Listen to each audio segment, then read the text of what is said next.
Bonsoir à tous. Dans une de nos précédentes chroniques, nous avons eu à parler des relations de presse. Nous avons dit qu'il faut un bon fichier de journalistes pour vraiment entretenir des relations privilégiées, pour bâtir des relations privilégiées avec les journalistes. Mais on n'utilise pas comme ça les relations avec les journalistes, il faut le faire avec des documents et des actions. Il y a donc une série de documentation à faire quand on a affaire avec la presse, notamment quand on a un événement. On va les citer pêle-mêle.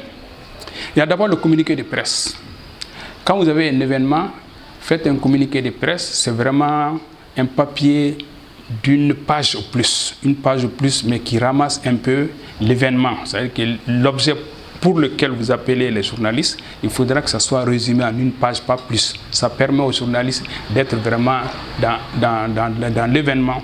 C'est un peu comme un malade qui arrive dans un hôpital, les premiers soins qu'on donne, le communiqué de presse, c'est à peu près ça. Quand vous donnez ça aux journalistes, vous anéantissez même un peu leur élan de collecte d'informations parce qu'ils ont déjà les informations de base. Ça, c'est le communiqué de presse. Deuxième outil, le dossier de presse. Le dossier de presse est un peu plus costaud, un peu plus fourni. Tout ce qui peut servir à informer les journalistes sur l'événement, il faut le mettre dans le dossier de presse. Ça peut être des informations, ça peut être des papiers, ça peut être des photos, surtout les chiffres. Les journalistes aiment beaucoup les chiffres. Il faut leur donner tout ce que vous avez comme information possible. Et on peut même donner des articles qu'on appelle clés à main. Clé à main, c'est-à-dire un article que vous faites déjà, surtout que généralement les chargés de communication sont des anciens journalistes. Vous pouvez faire carrément sur votre événement un article qui est publiable, qui est diffusable tel. Vous donnez ça à un journaliste fainéant comme moi, donc il n'a pas besoin de reprendre, il va aller publier tel, et c'est ce que vous cherchez, ou un journaliste qui n'a pas beaucoup de temps de publier, il peut publier tel que vous donnez. Il y a des journalistes qui aiment ça, vous donnez un article clé à main où tout est là-dedans, professionnellement bâti, donc il va publier tel, et vous ne cherchez pas mieux. Ensuite, troisième outil, ça c'est le site web. Faites un site web professionnel dédié aux journalistes avec des rubriques d'information bien sûr.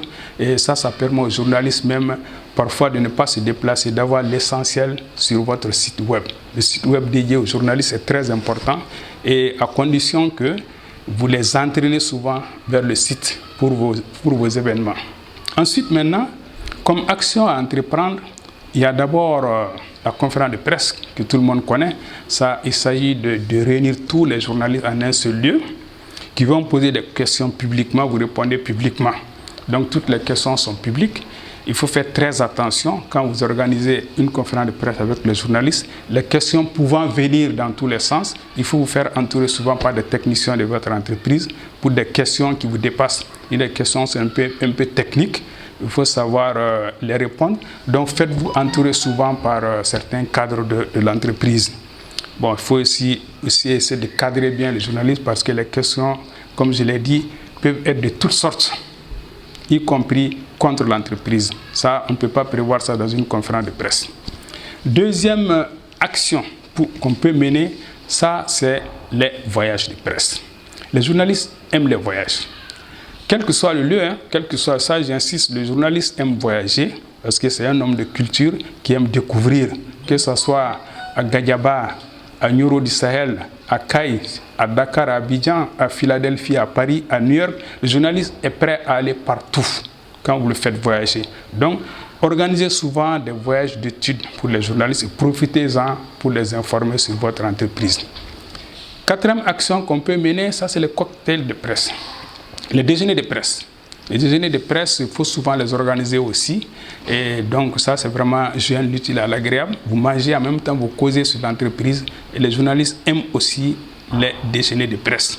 Et enfin, il y a les kits de presse. On peut les faire souvent. Les kits, c'est un ensemble de documents.